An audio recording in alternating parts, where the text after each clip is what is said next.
Messi, Ronaldo কিংবা Neymar এরা সবাই এসেছিল একদম দরিদ্র পরিবার থেকে। দুবেলা ঠিকমতো খেতে না পারলেও ফুটবলে তারা হয়েছে এক একজন নক্ষত্র।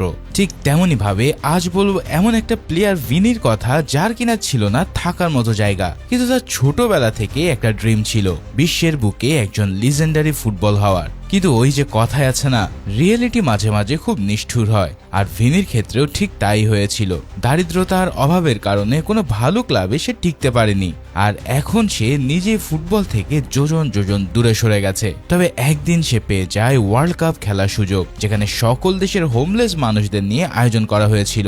শেষ পর্যন্ত কি ঘটে তা জানতে নিয়ে এলাম দ্য বিউটিফুল গেম মুভির এক্সপ্লেনেশন, যার শুরুটা হয় ভিনিকে দেখিয়ে। ভিনি আজ এখানে এসেছে একটা ফুটবল ম্যাচ দেখতে। হঠাৎ করে একটা জোরালো শট আর বলটা ছিটকে চলে আসে একদম ভিনির পায়ের কাছে, আর সেই মুহূর্তে ভিনির ভিতরের ঘুমিয়ে থাকা প্লেয়ারটা যেন হঠাৎ করে জেগে ওঠে। তাই সে কোনো কিছু না ভেবে সোজা মাঠে ঢুকে পড়ে, আর বল পাওয়ার পরে তার বডি ল্যাঙ্গুয়েজ একদমই চেঞ্জ হয়ে যায়। সে 2-3 প্লেয়ারকে এমন ভাবে কাটিয়ে ডজ দেয় যে মাঠে সবাই জাস্ট হা হয়ে তাকায়। আর ফাইনালি যখন সে একটা জাদুকরি বলটা সোজা টেনে নেটের মধ্যে জড়িয়ে দেয়, তখন তার সেলিব্রেশন দেখে মনে হয় সে যেন ওয়ার্ল্ড কাপ জিতে গেছে। কিন্তু তার এই সেলিব্রেশন দেখে অপোনেন্ট টিমের কিছু প্লেয়ার তাকে নিয়ে রীতিমতো মজা শুরু করে। তারা বলতে থাকে যে আরে এই ছেলে কি ফুটবলের বোঝে নাকি যে মাঠে লাফালাফি করছে।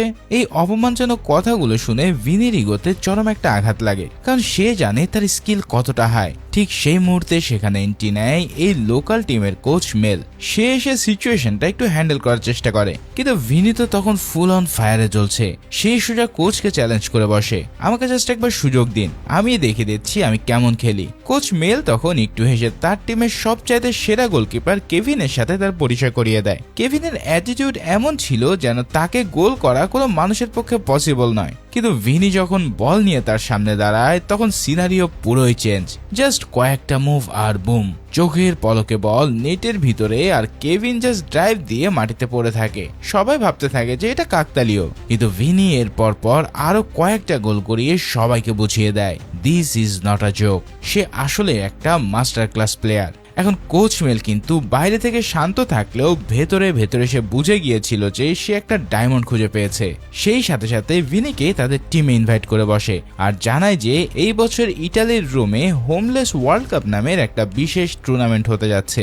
এটা ভিনির জন্য আবার ফুটবলে ফিরে আসার একটা সুবর্ণ সুযোগ হতে পারে। কিন্তু ভিনি সাথে সাথে অফারটা রিজেক্ট করে দেয়, কারণ সে নিজের ইগোতে মানতে পারছিল না যে সে একজন হোমলেস বা আশ্রয়হীন প্লেয়ার হিসেবে খেলবে। এদিকে লাঞ্চের সময় যখন টিমের অন্যান্য প্লেয়াররা তাকে নিয়ে একটু হাসি ঠাট্টা করছিল, তখন মেল তাকে বিষয়টা ক্লিয়ার করে। সে জানায় যে এই টুর্নামেন্ট মূলত তাদের জন্যই যারা লাইফে হোঁচট খেয়েছে, কিন্তু তাদের ভিতরে এখনো আগুন জ্বলছে নিজেকে প্রমাণ করার জন্য। আসলে ভিনির অতীতটা ছিল অনেক কষ্টের। একসময় সে ওয়েস্ট হাম ইউনাইটেডের মতন বড় টিমের ইয়ুথ স্কোয়াডে ছিল, কিন্তু সেখানে বড়লোক ছেলেদের দামি বুট আর প্রপার ট্রেনিং এর কাছে ভিনির ন্যাচারাল ট্যালেন্টটাই হেরে যায়। প্রথম রাউন্ডেই তাকে কোনো কারণ ছাড়াই বাদ দেওয়া হয়, আর সেই ট্রমা থেকেই সে ফুটবলকে চিরতরে গুড বাই জানায়। কিন্তু মেল তাকে অনেক বোঝানোর চেষ্টা করে, এমনকি তাকে একটা কার্ডও দেয় যাতে সে পরে যোগাযোগ করতে পারে। কিন্তু ভিনি জেদ ধরে সেখান থেকে চলে আসে। তবে তার এই জেদ আর রিয়েলিটির মাঝে অনেক বড় একটা গ্যাপ ছিল, যেটা সে সেদিন রাতেই বুঝতে পারে। সে ছিল একজন ডেলিভারি ম্যান, আর ডেলিভারি টার্গেট পূরণ করতে না পারায় তার বস তাকে জঘন্যভাবে গালাগালি করে চাকরি থেকে বের করে দেয়। রাত নামলে যখন পুরো শহর ঘুমাচ্ছে, ভিনি তখন তার সে পুরাতন ভাঙা গাড়িতে এসে শুয়ে পড়ে, আর তার চোখের সামনে ভেসে ওঠে তার জীবনের ব্যর্থতার চিত্র। পরের দিন সকালে একদম ছন্নছাড়া অবস্থায় সে একটা কফি শপে যায়, আর সেখানে টিভিতে চলতে থাকা একটা লাইভ ফুটবল ম্যাচ দেখে তার ভিতরে সব জমে থাকা কষ্টগুলো মোটিভেশন হয়ে ফিরে আসে। সে রিয়েলাইজ করে ফুটবল ছাড়া তার জীবনে আর কিছুই নেই, আর এই একটা জিনিসই তাকে হয়তো আবারও বাঁচার স্বপ্ন দেখাতে পারে। তাই আর কোনো কিছু না ভেবে সে সোজা কোচের কাছে চলে আসে এবং রোমে সেই টুর্নামেন্টে যাওয়ার জন্য ফর্ম ফিল আপ করে নেয়। এখন টিমে জয়েন করার কয়েকদিন পরেই শুরু হয়ে যায় ভিনিদের স্বপ্নের রোম যাত্রা। আর এই জার্নিটা মোটেও কোনো নর্মাল ট্রিপ ছিল না। এয়ারপোর্টে যখন সবাই ফ্লাইটের জন্য ওয়েট করছিল, ঠিক তখনই সেখানে এন্ট্রি নেয় নাথান নামের এক প্লেয়ার এবং তার মা। নাথানের মা ভিনিকে দেখে একটু ভরসা পায়, হয়তো ভিনির চেহারার ভিতরে একটা ম্যাচুরিটি ছিল, তাই সে তাকে রিকোয়েস্ট করে যেন রোমে গিয়ে সে নাথানের দিকে একটু খেয়াল রাখে। কিন্তু ভিনির তো তখন ফুল অ্যাটিটিউড মুড অন করা। সে মুখের উপর স্ট্রেট কাট বলে দেয় নিজের খেয়াল যে না রাখতে পারে তাকে ওয়ার্ল্ড কাপে যাওয়ার দরকার নেই। এই বলে সে খুব রুডলি সেখান থেকে সরে যায়। আসলে ভিনি মনে করতো ইমোশন বা দুর্বলতা দেখানোর মানে হলো পিছে পড়ে যাওয়া, তাই সে সব সময় একটা শক্ত খোলসের ভিতর নিজেকে আটকে রাখতো। এরপর প্লেনে উঠে কয়েক ঘন্টা লম্বা আর এক্সাইটিং জার্নি শেষ করে যখন তারা ফাইনালি রোমে ল্যান্ড করে, তখনকার সিনারিও ছিল জাস্ট দেখার মতো।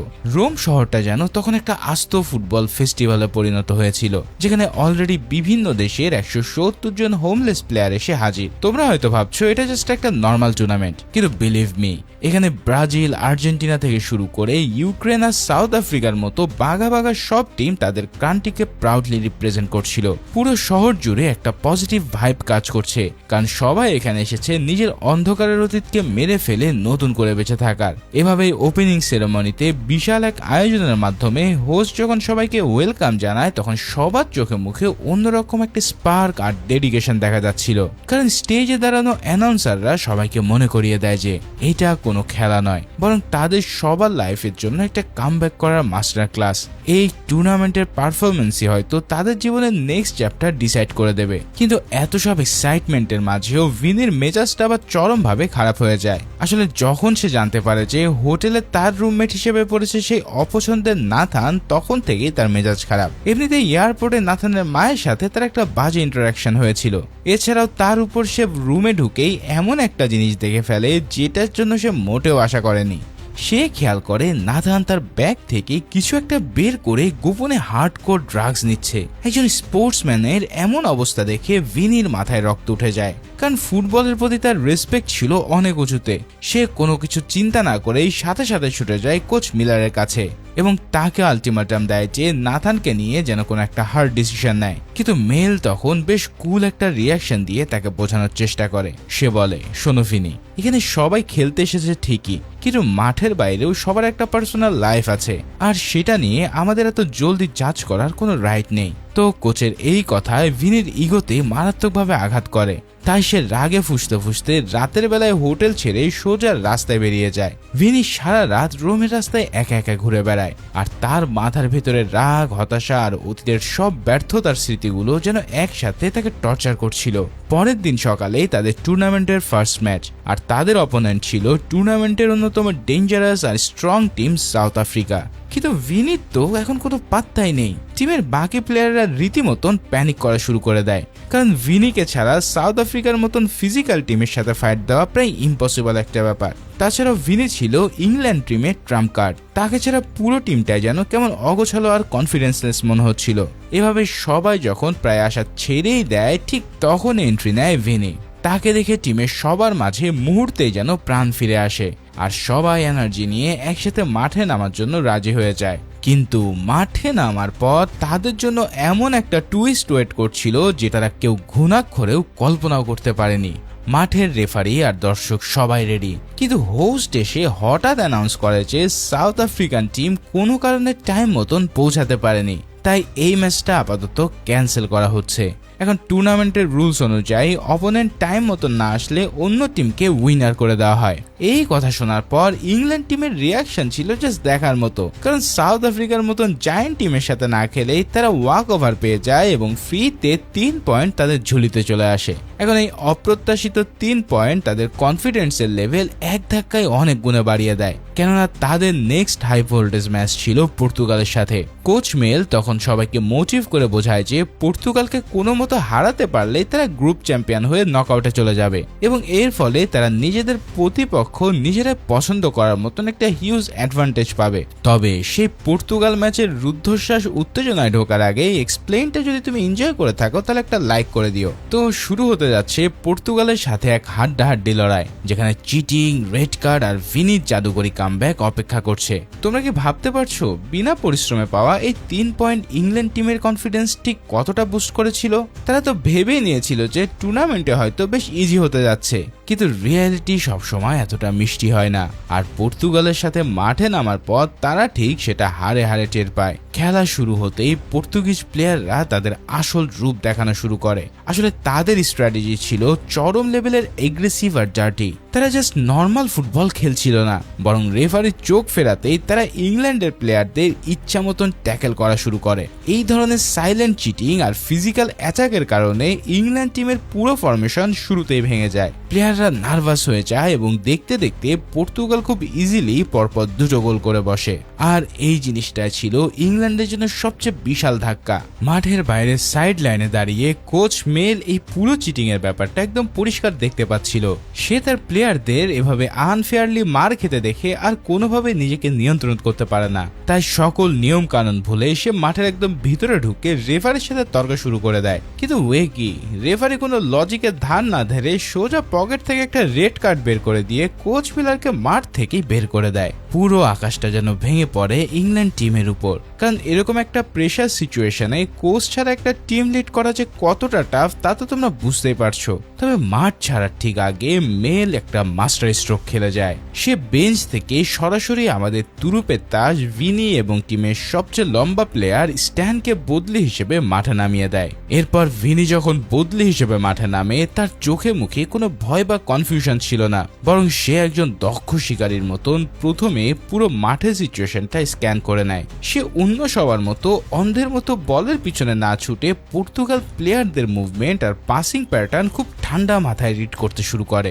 জাস্ট কয়েক মিনিটের অবজারভেশন আর তারপরেই শুরু হয় ভিনির সেই আইকনিক জাদুকরি কামব্যাক। সে তার ইনসেন ড্রিবলিং আর রকেট স্পিড দিয়ে এক এক পর্তুগিজ ডিফেন্সকে রীতিমতো নাচাতে শুরু করে দেয়। একের পর এক ডিফেন্ডার কাটিয়ে সে যখন পরপর কয়েকটা গোল স্কোর করে তখন স্টেডিয়ামে সবাই অবাক হয়ে যায়। কিন্তু পর্তুগাল টিমও মোটেও কম চালাক ছিল না। তারা খুব জলদি বুঝে যায় যে ভিনির কাছে বল গেলেই সেটা ডেঞ্জারাস, তাই তারা নিজেদের স্ট্র্যাটেজি বদলে ম্যান টু ম্যান মার্কিং করে ভিনিকে পুরোপুরি ব্লক করে ফেলে। এরপর তারা বলের পজিশন নিজেদের কাছে আটকে রাখে। ফার্স্ট হাফ শেষ হওয়ার পর 5 মিনিটের যে ছোট্ট ব্রেকটা পাওয়া যায় সেখানে রেড কার্ড খাওয়ার কারণে কোচ মিলার তো টিমের সাথে কথা বলারই লিগ্যাল পারমিশন ছিল না। কিন্তু মেল নিচে এক সময় একজন জিনিয়াস ফুটবলার ছিল, তাই সে খুব কৌশলে লুকিয়ে ঠিকই টিমের কাছে পৌঁছে যায় এবং সেকেন্ড হাফের জন্য চরম লেভেলের একটা ট্যাকটিক্যাল মাস্টার প্ল্যান সেট করে ফেলে। সেই স্ট্যানকে একটা স্পেশাল ডিউটি দেয়, কারণ স্ট্যান ছিল পুরো টুর্নামেন্টের অন্যতম লম্বা একজন প্লেয়ার। মেলের প্ল্যানটা একদম সিম্পল। সেই স্ট্যানকে বলে জাস্ট একটা টোপ হিসেবে কাজ করতে। প্লেয়াররা উঁচু করে বল স্ট্যানকে দেবে আর স্ট্যান সেই বল রিসিভ করে কোনো রিস্ক না নিয়ে সোজাসুজি ভিনির কাছে পাস করে দেবে। কিন্তু সেকেন্ড হাফ শুরু হতেই স্ট্যানের ভিতরে একটা হিরো সাজার মারাত্মক অ্যাটিটিউড জেগে ওঠে, তাই সে ভিনিকে পাস না দিয়ে নিজে গোল করার ট্রাই বারবার করতে থাকে। এদিকে স্ট্যানের এই সেলফিশ বোকামি সুযোগ নিয়ে পর্তুগাল টিম মারাত্মক কাউন্টার অ্যাটাক করে বসে আর এরই মাঝে আরো 2টো গোল দিয়ে দেয়। এই ম্যাচটা ইংল্যান্ডের হাত থেকে প্রায় ফসকে যেতে বসে। আর ঠিক সেই মুহূর্তে স্ট্যান চরম একটা রিয়েলিটি চেক খায়। সে নিজের চোখে দেখতে পায় যে তার এই পার্সোনাল ইগোর কারণে পুরো টিমের এতদিনের স্বপ্ন আজ ধুলোয় মিশে যাচ্ছে। তাই সে সাথে সাথে নিজের ভুল শুধরে নিয়ে কোচের দেওয়া প্ল্যান অনুসারে পারফেক্টলি খেলতে শুরু করে। আর যখনই সে হাই বল রিসিভ করে সে আর নিজে শট না দিয়ে ডিরেক্ট ভিনিকে পাস দিয়ে দেয়, যার ফলে ভিনি একবারে ফাঁকা বল পেয়ে পায়ের জাদুতে পুরো গেমের মোড় একদম ঘুরিয়ে দেয়। ভিনি যেন একটা অপ্রতিরোধ্য মেশিনে পরিণত হয় এবং অবিশ্বাস্য বিশাল এক ব্যবধানে তারা পর্তুগালকে মাঠের মধ্যে ক্রাশ করে ফেলে। এখন তোমরা হয়তো ভাবছিলে সাউথ আফ্রিকার টুর্নামেন্ট থেকে একদম আউট হয়ে গেছে আর ইংল্যান্ডও বিনা কষ্টে কাপ নিয়ে ঘরে ফিরবে, কিন্তু কাহিনীতে এখানেই সবচেয়ে বড় টুইস্ট লুকিয়ে আছে যা পুরো গেমের ডাইনামিক্স চেঞ্জ করে দেয়। যখন ইংল্যান্ড টিম তাদের 6 পয়েন্ট নিয়ে রীতিমতো হাওয়ায় ভাসছিল ঠিক তখনই সারপ্রাইজলি এন্ট্রি নেয় সাউথ আফ্রিকান টিম। তাদের আসলে টুর্নামেন্টে আসতে একটু দেরি হয়ে গিয়েছিল আর হোস্টের এরকম উষ্ণ ওয়েলকাম জানানো দেখে বোঝা যাচ্ছে যে এরা কতটা হেভি ওয়েট আর রেসপেক্টেড একটা টিম। এবার ভিনি যখন মাঠের এক কোনায় একা একা তার স্কিল প্র্যাকটিস করছিল তখন সাউথ আফ্রিকান টিমের কোচ, যে কিনা পেশা একজন নান বা সিস্টার, তার নজর পড়ে ভিনির উপর। সিস্টার ফ্রান্সিস নামের এই নারী কোচ প্রথম দেখাতেই তার ফুটবলার্স আই দিয়ে বুঝে যায় যে ভিনির পায়ে কিছু স্পেশাল আছে, তাই সে সরাসরি ভিনির কাছে এসে তার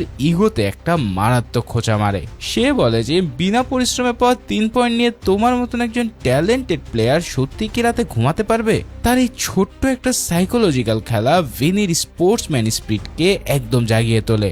আর এই সুযোগেই সেই কোচ তাদেরকে একটা ভলেন্টিয়ার বা এক্সট্রা ম্যাচ খেলার চ্যালেঞ্জ করে দেয়। ভিনি তখন নিজের ইগোকে সামলাতে রাতে আর কোনো কিছু চিন্তা না করেই একটা প্রীতি ম্যাচ খেলার চ্যালেঞ্জ অ্যাকসেপ্ট করে নেয়। পরের দিন সকালে ব্রেকফাস্ট টেবিলে যখন হোস্ট এসে এক্সট্রা ম্যাচের ডেট জানতে চায়, তখন কোচ সহ টিমের সবারই তো চোখ কপালে ওঠার মতো অবস্থা। এরপর সবাই যখন বুঝতে পারে যে ভিনি একা একা পুরো টিমের ভাগ্য নিয়ে একটা বড় ডিসিশন নিয়ে ফেলেছে, তখন টিমের ভিতরে একটা চরম লেভেলের ব্লাস্ট হয়। নাথান আর নিজেকে কোনোভাবে কন্ট্রোল করতে না পেরে সবার সামনে ভিনিকে একজন সেলফিশ মানুষ বলে চরম অপমান করে বসে। তবে ভিনিও আর কোনো রাগঢাক না করে এমন একটা জঘন্য কথা বলে দেয় যেটা নাথানের ভিতরটা একদম ভেঙে চুরমার করে দেয়। ভিনি সবার সামনে নাথানের ড্রাগ এডিকশনে ডার্ক সিক্রেট ফাঁস করে এবং বলে, তোমার মতন ড্রাগ এডিক্ট ছেলের মুখে এসব নীতি বাক্য একদমই মানায় না। তোর মা তো জানেই না তুমি আসলে কি লেভেলের ফেক। এই ভয়ঙ্কর কথাটা শুনে নাথান মারাত্মকভাবে হার্ট হয় এবং নিজের ব্যাগ গুছিয়ে টুর্নামেন্ট ছেড়ে চিরতরে চলে যাওয়ার ডিসিশন নিয়ে ফেলে। এখানে ভিনির এই অতিরিক্ত এগ্রেসিভ আর টক্সিক বিহেভিয়ারের কারণে টিমের ভেতরে একটা গুমোট নীরবতা চলে আসে। আর ভিনি নিজেও একা হয়ে গিয়ে বুঝতে পারে যে সে রাগের মাথায় অনেক বড় একটা ব্লান্ডার করে ফেলেছে। তবে ইংল্যান্ড টিমের বাকি মেম্বাররা কিন্তু নাথানকে এত সহজেই হাল ছেড়ে দিয়ে বাড়ি যেতে দেয় না। তারা সবাই মিলে তাকে রিয়েলিটি বোঝায় যে ভিনি বাইরে থেকে রুড হলেও ভেতর থেকে সে আসলে তার কেয়ারই করে। এরপর সবাই মিলে রাতের অন্ধকারে পুরো রোম শহর তন্ন তন্ন করে ভিনিকে খুঁজতে বের হয়। ফাইনালি তাকে অনেক দূরের একটা ব্রিজের উপরে মন খারাপ করে বসে থাকতে দেখা যায়। সেখানে কেউ আর কারোর সাথে ঝগড়া বা ব্লেম গেম খেলে না, বরং তারা সবাই মিলে নিজেদের জীবনের সবচেয়ে ডার্ক, স্ট্রাগলিং আর কষ্টের স্টোরিগুলো একে অপরের সাথে শেয়ার করতে থাকে। এই ইমোশনাল কথাবার্তার মধ্যে দিয়ে প্রথমবারের মতন তারা ফিল করতে পারে যে তারা সবাই আসলে ফুটবলের বাইরেও নিজের একরকম রিজেকশন ফেস করেছে। আর এই আন্ডারস্ট্যান্ডিংটাই তাদের ভিতরের একটা সলিড টিম বন্ডিং তৈরি করে দেয়। ফাইনালি চলে আসে সেই বহুল প্রতীক্ষিত ভলেন্টিয়ার ম্যাচের দিন। আজ পুরো স্টেডিয়াম ইংল্যান্ড টিমকে ফুল সাপোর্ট করছিল, কারণ তারা একটা আনফেয়ার পয়েন্টে লোভ না করে ফেয়ার প্লে সাহসিকতা দেখিয়েছিল। কিন্তু মাঠে রেফারির বাঁশি বাজতেই ইংল্যান্ড টিম হারে হারে টের পেয়ে যায় যে সাউথ আফ্রিকা আসলে কি জিনিস। সাউথ আফ্রিকান প্লেয়ারদের ট্যাকটিক্স, ফিজিক্যাল স্ট্রেংথ আর পাসিং স্ট্র্যাটেজি এতটাই নিখুঁত ছিল যে ভিনি আর তার টিম তাদের মুভমেন্ট রিড করতে পুরোপুরি ফেল মারে। চোখের পলকেই কোনো সুযোগ না দিয়ে সাউথ আফ্রিকা ইংল্যান্ডের জালে পরপর দুটো মারাত্মক গোল জড়িয়ে দেয়। আর এই চরম প্রেসারে নাথান তার লাস্ট কনফিডেন্টটুকু হারিয়ে মাঠের ভিতরে একদম স্ট্যাচু হয়ে পড়ে। যদিও তাকে পরে বদলি করে অন্য প্লেয়ার নামানো হয়, কিন্তু ততক্ষণে গেম পুরোপুরি সাউথ আফ্রিকার কন্ট্রোলে চলে গেছে। আর ফাইনালি ইংল্যান্ড 3-0 গোলের এক বিশাল ব্যবধানে ম্যাচটা খুব বাজেভাবে হেরে যায়। বুঝতেই পারছো, ভিনির জাস্ট একটা ইগো ড্রিভেন ডিসিশনের কারণে তারা তাদের টপ পজিশন থেকে সোজা র্যাঙ্কিং এ অনেক দূরে ছিটকে পড়ে। আর এছাড়াও পুরো টিমের উপর নেমে আসে এক চরম হতাশা। এখন সাউথ আফ্রিকার কাছে এই হারার পর ইংল্যান্ড টিমের র্যাঙ্কিং অনেক নিচে নেমে যায়। তাদের ফাইনালে যাওয়ার স্বপ্ন প্রায় শেষই হতে বসেছিল। এখন তাদের সামনে কেবল একটাই রাস্তা খোলা, আর সেটা হলো পরবর্তী ম্যাচে জাপানের সাথে একটা বিশাল মার্জিনে জিততে হবে, যাতে করে তারা পয়েন্ট কভার করে আবার টপ পজিশনে ব্যাক করতে পারে। এখানে জাপান টিমটা এই টুর্নামেন্টে সবচেয়ে দুর্বল আর বয়স্ক প্লেয়ারদের নিয়ে তৈরি করা ছিল, তাই সবাই ভেবেছিল এটা ইংল্যান্ডের জন্য একদম ডাল ভাত একটা ম্যাচ হতে যাচ্ছে। কিন্তু ম্যাচের আগে জাপানিজ কোচ তার টিমকে একটা ইমোশনাল স্পিচ দেয়। সে বলে, আমরা এখানে জিততে আসিনি, আমরা এসেছি সুন্দর কিছু মেমোরি তৈরি করতে, তাই জাস্ট নিজেকে নিয়ে প্রাউড ফিল করো আর অন্তত একটা গোল করে এসো। কোচের এমন ইমোশনাল স্পিচ জাপানি প্লেয়ারদের ভিতরে একটা স্পিরিট ঢুকিয়ে দেয়। তাই খেলা শুরু হতেই তারা ইংল্যান্ডের ডিফেন্স চুরমার করে পরপর দুটো গোল দিয়ে পুরো স্টেডিয়ামকে স্তব্ধ করে ফেলে। নিজেদের চেয়ে এত দুর্বল একটা টিমের কাছে দুটো গোল খাওয়ার পর ইংল্যান্ডের প্লেয়াররা পুরো কনফিডেন্স হারিয়ে ফেলেছিল। তবে ঠিক তখনই ভিনির ভিতরকার সেই পুরানো বিস্ট আবার অন হয়ে যায়। সে বুঝতে পারে এখানে হাল ছেড়ে দেওয়া মানে তাদের এতদিনের সব হার্ডওয়ার্ক জিরো হয়ে যাওয়া। তাই সে প্রফেশনাল ক্যারিয়ারে সমস্ত এক্সপেরিয়েন্স এই এক ম্যাচে ঢেলে দেওয়ার ডিসিশন নেয়। ভিনি তার রকেট গতির পাসিং আর ইনসেন্ট ড্রিবলিং দিয়ে জাপানি প্লেয়ারদের রীতিমতো গোল খাইয়ে ছাড়ে। আর এরপরে শুরু হয় একের পর এক গোল দেওয়া। দেখতে দেখতে স্কোর বোর্ডে জাপান 2 আর ইংল্যান্ডের গোলের সংখ্যা হয়ে যায় 9। কিন্তু নেক্সট রাউন্ডের অ্যাডভান্টেজ পাওয়ার জন্য তাদের মিনিমাম 10 গোল করা ম্যান্ডেটরি ছিল। আর ঘড়ির কাঁটায়ও তখন মাত্র কয়েক সেকেন্ড বাকি। জাস্ট লাস্ট মোমেন্টে রেফারি যখন বাঁশি বাজানোর প্রস্তুতি নিচ্ছে, ঠিক তখনই ভিনি তার আইকনিক বাঁ পায়ের এক অবিশ্বাস্য শটে 10ম গোলটা কনফার্ম করে।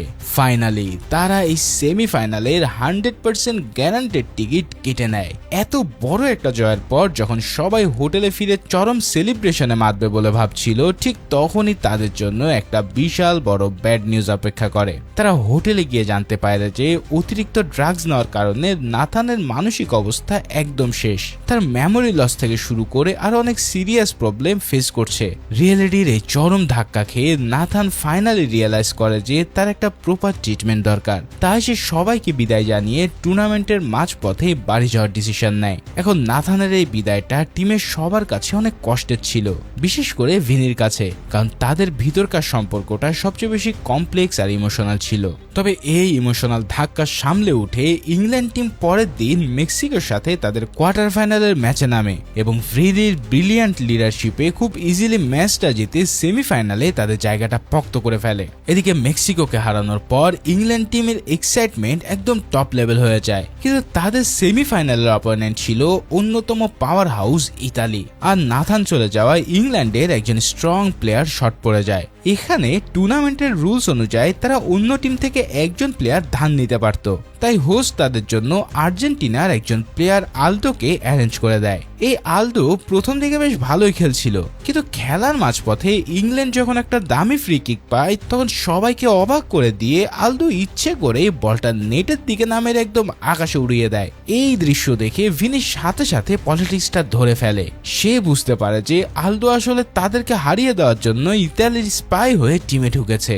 এখন মাঠের মাঝখানে ভিনির সাথে আলদোর বিশাল একটা ফিজিক্যাল অল্টারাকশন শুরু হয়ে যায়, যার রেজাল্ট হিসেবে রেফারি ভিনিকে ইয়েলো কার্ড দিয়ে কিছুক্ষণের জন্য মাঠ থেকে বের করে দেয়। কোচ প্রতিবাদ করতে এলে তাকেও রেড কার্ড দিয়ে গ্যালারিতে পাঠিয়ে দেওয়া হয়। এখন ভিনি মাঠে না থাকায় ইতালি যখন একের পর এক অ্যাটাক করছিল, তখন গেমের একদম লাস্ট মোমেন্টে ভিনি আবারও মাঠে ফিরে আসে।